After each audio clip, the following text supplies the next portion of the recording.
शान्ति। राजयोग पाठ्यक्रमको दोस्रो श्रृङ्खलामा यहाँलाई हार्दिक स्वागत छ। अघिल्लो श्रृङ्खलामा हामीले आत्माको वास्तविक परिचय पायौं। जसरी यो शरीरको आफ्नो वास्तविक घर, आफ्नो परिचय र आफू बस्ने देश छ, त्यसरी नै आत्माको पनि आफ्नो वास्तविक परिचय र आफू बस्ने वास्तविक घर छ। यो अद्भुत दुनिया जहाँ हरेकको विचार अलग अलग छ, स्वभाव अलग अलग छ, कर्म अलग अलग छ र भाग्य पनि अलग अलग छ। यो दुनियाँमा तपाईँ हामी कहाँबाट आयौं त? कयौं मानिसहरूले भन्ने गर्छन् कि जुन बाटो अपनाए पनि, जुन धर्ममा लागे पनि, जसलाई गुरु माने पनि आखिर जाने त एउटै ठाउँमा नै हो। तर यदि गन्तव्य कहाँ हो भनेर हामीलाई थाहा छैन भने कतातिर यात्रा गर्ने हामी अन्योलमा पर्छौं र धेरै ठाउँमा पनि भड्किनु पर्छ। मानिसहरू मुक्ति र पूर्ण शान्तिको शुभ इच्छा त राख्छन्, तर उनीहरूलाई थाहा छैन त्यो मुक्तिधाम अथवा शान्तिधाम कहाँ छ भनेर। उनीहरू परमपिता परमात्मालाई पनि याद त गर्छन्, उहाँलाई भेट्न पनि चाहन्छन्, तर उनीहरूलाई थाहा छैन त्यो पवित्र धाम कहाँ छ भनेर, जहाँबाट हामी आत्माहरू यस सृष्टि रूपी रङ्गमञ्चमा नाटक गर्नको लागि आयौं। त्यो पवित्र धामलाई सबैले भुलेका छन् र यथार्थ ज्ञानको अभावले गर्दा जान पनि चाहँदैनन् र कसरी जाने हो त्यो पनि थाहा छैन। दर्शक महानुभावहरू, आउनुहोस्, आज हामी यो सत्य रहस्यलाई जान्नेछौँ र हजुरहरूको जिज्ञासालाई पनि पूरा गर्नेछौँ। यो विश्व ब्रह्माण्डमा तीनवटा लोकहरू रहेछन्। एउटा साकार मनुष्य लोक, दोस्रो सूक्ष्म देवताई लोक र तेस्रो परमधाम अथवा परलोक। सबैभन्दा सुरुमा हामी चर्चा गर्नेछौँ साकार मनुष्य लोकको बारेमा। साकार मनुष्य लोक 5 तत्व जल, वायु, आकाश, अग्नि, पृथ्वी, यो 5 तत्वले बनेको दुनिया हो। यो दुनियालाई नै साकार सृष्टि, विशाल रङ्गमञ्च र कर्म क्षेत्र भन्ने गरिन्छ। यो सृष्टिमा मानव आत्माले हड्डी र मासुले बनेको साकार विनाशी शरीर धारण गरेर आफ्नो नाटक गर्छ अथवा सुख र दुःखको खेल खेल्छ। आत्माले जस्तो कर्म गर्छ त्यही अनुसारको फल पनि उसले यहाँ नै प्राप्त गर्छ। यो 5 तत्वले बनेको शरीर विनाशी छ र एक दिन 5 तत्वमै गएर विलीन हुन्छ। यो शरीर आत्माको पोसाक हो। आत्माले जस्तो अभिनय गर्छ सोही अनुसारको पोसाक उसले धारण गर्छ। यो लोकमा जन्म मरण, सुख दुःखको खेल चलि नै रहन्छ र यहाँ आवाज पनि हुन्छ, क्रियाकलाप पनि हुन्छ। यो सृष्टि रङ्गमञ्चमा यो विशाल नाटक यसरी नै सदा नै चलिरहन्छ। अब दोस्रो छ सूक्ष्म लोक। यो लोक साकार मनुष्य लोक भन्दा पनि माथि छ। यो आकाश तत्वको दुनियाँ भन्दा पनि धेरै माथि। यो लोकमा जताततै प्रकाश नै प्रकाशले भरिएको छ। यो लोकमा ब्रह्मा, विष्णु, शङ्करको आफू बस्ने अलग अलग स्थान छ।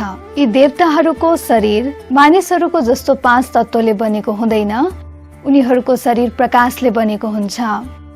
यहाँ कर्मको बन्धन हुँदैन, क्रियाकलाप हुन्छ तर आवाज हुँदैन। यहाँ सबै इसाराको भाषा चल्छ। यसलाई फरिस्ताहरूको दुनियाँ पनि भनिन्छ। अब तेस्रो छ परमधाम अथवा परलोक। यो लोक सूक्ष्म वतन भन्दा पनि धेरै माथि छ। अनेक धर्ममा यसलाई अनेक नाम दिएको छ। गीतामा यसलाई परमधाम, मुक्तिधाम अथवा निर्वाण धाम भनिएको छ। मुस्लिम धर्मावलम्बीहरूले 7औं आसमान भनेका छन् भने क्रिस्चियन धर्मावलम्बीहरूले यसलाई हाइएस्ट हेभेनली अबोर्ड भनेका छन्। आखिर जसले जे नाम दिए पनि यो हाम्रो प्यारो घर हो। घर यस्तो स्थान हो जहाँ धेरै नै आनन्द हुन्छ। यो त्यही नै स्थान हो जहाँ परमपिता परमात्मा निवास गर्नुहुन्छ। यहाँ हरेक आत्माहरू सम्पूर्ण मुक्तिको अवस्थामा हुन्छन् र हरेक धर्मका आत्माहरू बस्ने आफ्नो आफ्नो स्थान छ। सम्पूर्ण आत्माहरूको स्थान भन्दा माथि स्वयं निराकार परमज्योति परमपिता परमात्माको स्थान छ।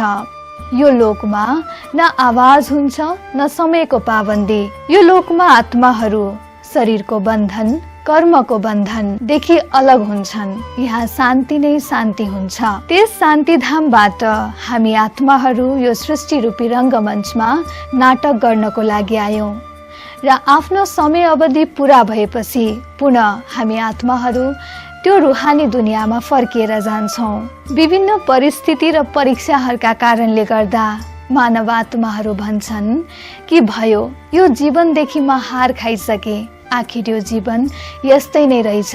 हे भगवान, मलाई सदाको लागि मुक्ति दिनुहोस्। फेरि कतिले भन्छन् यो संसारलाई छोडेर किन जाने, यो संसार त स्वर्ग समान छ।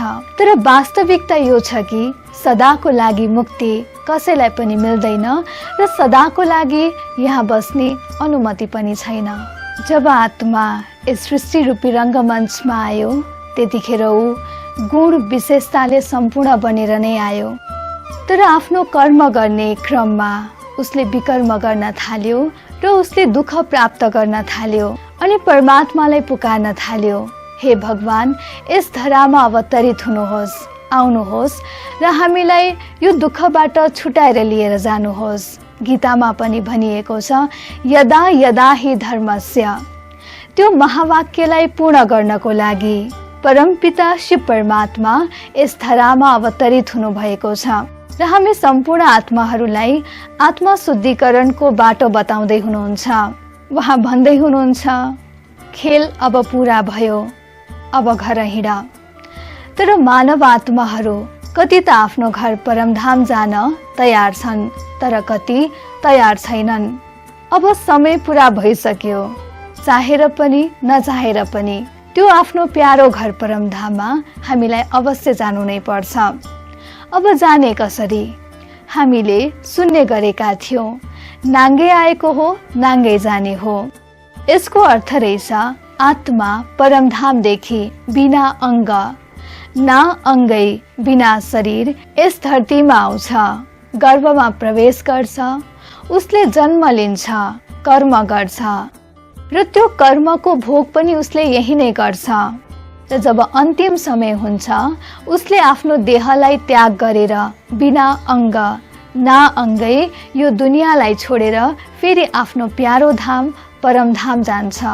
उसले जाने बेलामा आफूसँग केही पनि लिएर जाँदैन, तर आत्माले आफूसँग दुईवटा कुरा लिएर जान्छ। त्यो हो संस्कार र कर्मको हिसाब किताब। अब पुनः हाम्रो पुकार सुनेर परमपिता परमात्मा यस धरामा अवतरित हुनु भएको छ। हामीलाई आत्मा शुद्धिको तरिका बताउनुहुन्छ। ज्ञान योगले सजाएर दिव्य गुणहरूले भरपूर बनाउनुहुन्छ। सृष्टिको महाविनाश पश्चात मक्षर सदृश्य हामी आत्माहरूलाई परमधाम लिएर जानुहुन्छ। त्यहाँ आत्माहरू पूर्ण शान्तिमय अवस्थामा रहन्छन्। त्यस समयमा यो सृष्टिमा सत्युगको स्थापना भएको हुन्छ। समय परिवर्तन हुँदै जान्छ। सत्युगदेखि कलियुग आउँछ। कलियुगको अन्तिम समयसम्म पनि आत्माहरू परमधामबाट आउने प्रक्रिया जारी नै रहन्छ। र जब सम्पूर्ण आत्माहरू परमधामदेखि यस धरतीमा आउँछन् तब स्वयं परमपिता शिव परमात्मा पनि यो धरतीमा अवतरित हुनुहुन्छ। विश्व परिवर्तनको लागि उहाँ यस धरामा आएर आत्मा शुद्धिकरण गर्ने तरिका बताउनुहुन्छ। मुक्ति जीवन मुक्तिको बाटो बताउनुहुन्छ। सच्चा सच्चा गीता ज्ञान र राजयोग सिकाउनुहुन्छ। कर्मको गुह्य गतिको बारेमा बताउनुहुन्छ। सृष्टिको आदि मध्य अन्त्यको राज खोल्नुहुन्छ। तर यदि सृष्टिको अन्तिम समयसम्म पनि कुनै आत्माले आफ्नो पाप कर्मको हिसाब किताबलाई चुक्ता गरेको छैन भने उसले धर्मराजको सजाय खानुपर्ने हुन्छ। पाप कर्मको हिसाब किताब चुक्ता गर्ने केवल दुईवटा तरिकाहरू छन्। एउटा हो धर्मराजको सजाय र अर्को हो परमपिता परमात्माको याद।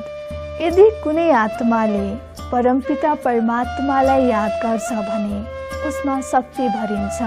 विकर्महरूको बोझा पनि समाप्त हुन्छ। पाप कर्मको खाता पनि बिस्तारै मेटिँदै जान्छ र उसले आफ्नो जन्म जन्मान्तरको भाग्य बनाउँछ। तर यदि आत्माले धर्मराजको सजाय खान्छ भने ऊ कमजोर हुन पुग्छ। आफ्नो घर परमधाम त जान्छ, तर जन्मौं जन्मान्तरको लागि प्रारब्ध गुमाउँछ। महाभारतमा भीष्म पितामहको दृष्टान्त दिएको छ।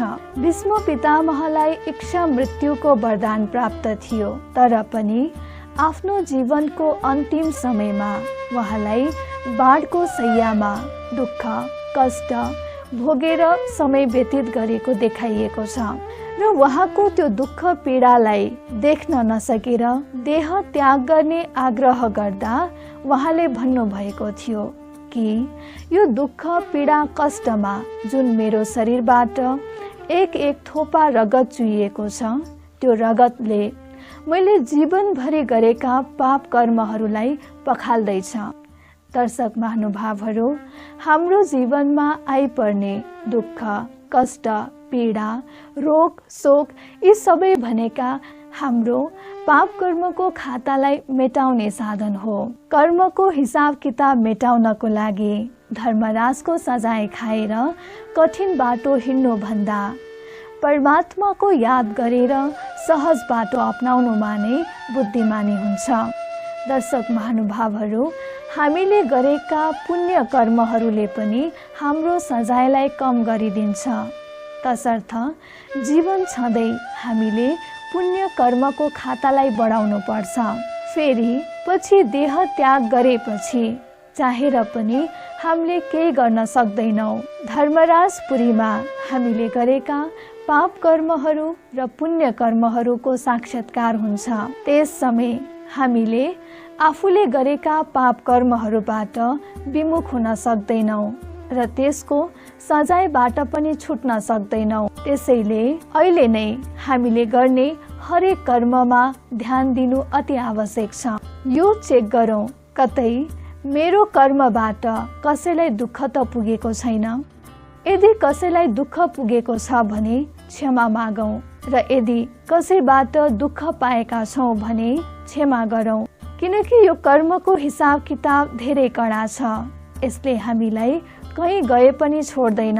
कसैले हामीलाई दुःख दिँदैछ भने उसलाई त्यसको सट्टामा दुःख दिएर आफ्नो कर्मलाई बिगार्नु भन्दा यो सोचौँ कि उसले यो अविनाशी नाटकमा आफ्नो भूमिका निर्वाह गर्दैछ। बदुवा दिनको साटो दुवाए दिउँ। यो अविनाशी नाटकमा सबैको आआफ्नो भूमिका छ। जसरी हदको नाटकमा निश्चित भूमिकाको लागि कलाकारहरूलाई परिवर्तन गर्न सकिन्छ अथवा कुनै पनि कलाकारलाई कुनै पनि भूमिका दिन सकिन्छ, तर यो बेहदको नाटक हो।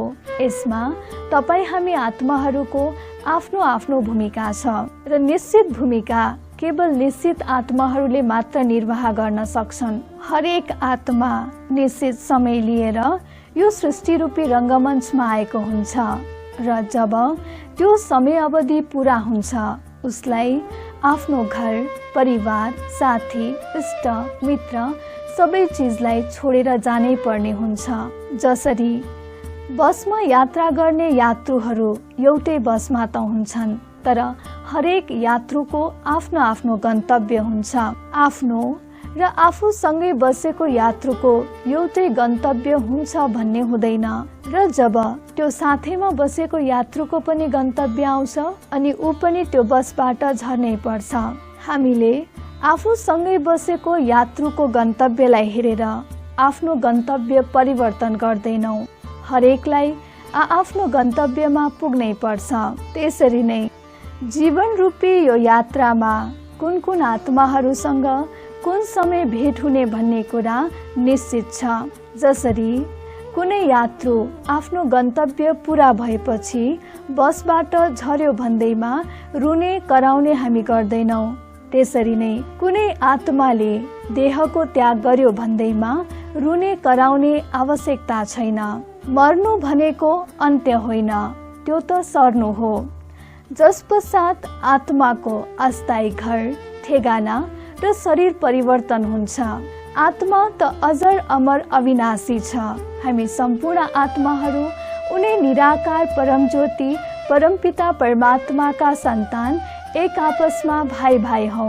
हिन्दू, बौद्ध, मुसलमान यी सबै आत्माका धर्म होइनन्, यो त शरीरको धर्म हो। यदि मैले आफ्नो शरीर एउटा हिन्दूको घरमा प्राप्त गर्छु भने मेरो धर्म हिन्दू बन्न पुग्छ।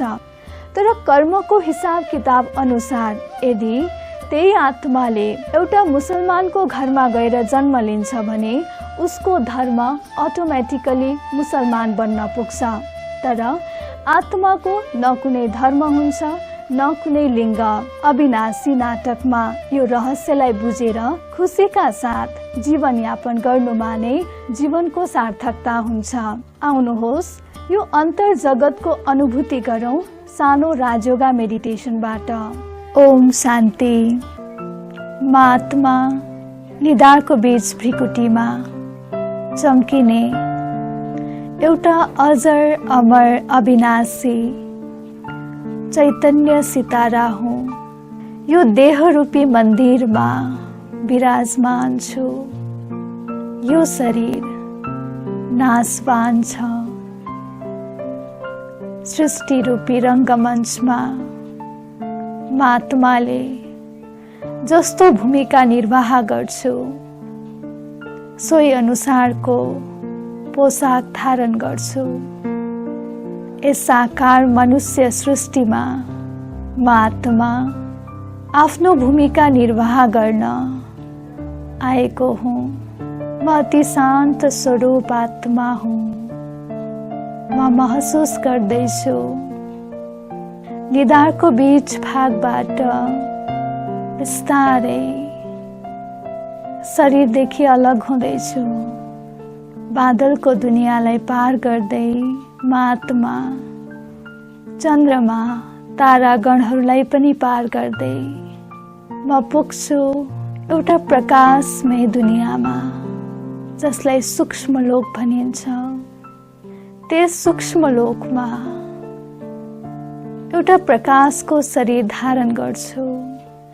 त्यो प्रकाशको शरीरमा अति शान्त अति हल्का महसुस गरिराखेको छु। यस्तो दुनिया जहाँ कुनै आवाज छैन, जहाँ सम्पूर्ण कुरा इशाराको भाषाले चल्छ। अति आनन्द अति शक्तिशाली महसुस गर्दैछु। जताततै प्रकाशै प्रकाशले भरिएको यो दुनिया त्यो प्रकाशको शरीरलाई पनि त्याग गरेर माथि उड्छु र पुग्छु आफ्नो घर परमधाम। यस्तो दुनिया जहाँ जताततै सुनौलो रातो प्रकाशले भरिएको छ। गहिरो शान्तिको अनुभूति गर्दैछु। म देख्छु मेरो ठीक अगाडि अखण्ड ज्योति परमपिता शिव परमात्मा हुनुहुन्छ। आहा, मेरो घर। म आज आफ्नो पिताको सानिध्यमा छु। अति दिव्य अति शक्तिशाली महसुस गर्दैछु। आफ्नो घर परमधामदेखि तल आउँछु सूक्ष्म लोकमा। त्यो बादललाई पार गर्दै नीलो आकाशमा उड्दै र देख्छु म आफ्नो शरीरलाई निधारको बीच भागबाट शरीरमा प्रवेश गर्छु। अति शक्तिशाली अति शान्तमय महसुस गर्दछु। ओम शान्ति।